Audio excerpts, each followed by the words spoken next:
ದ್ರವ್ಯದ ಎರಡು ಲಕ್ಷಣಗಳು ಯಾವ್ಯಾವಾದ್ರೆ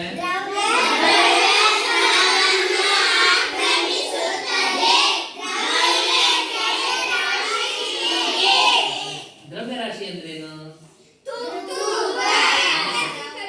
ಪ್ರತಿಯೊಂದು ವಸ್ತುಗಳು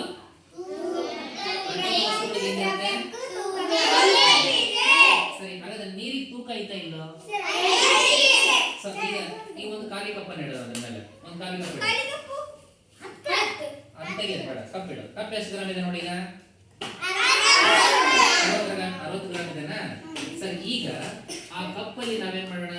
ನೀರು ತುಂಬುತ್ತಾ ಹೋಗೋಣ. ಅದು ಇದರಲ್ಲಿ ದ್ರವ್ಯ ಸ್ಥಳ ತಡಿ ಒಂದು ನಿಮಿಷ, ದ್ರವ್ಯ ಸ್ಥಳವನ್ನು ಕೂಡ ಆಕ್ರಮಿಸುತ್ತದೆ ಅಂತ ಗೊತ್ತಾಗುತ್ತೆ.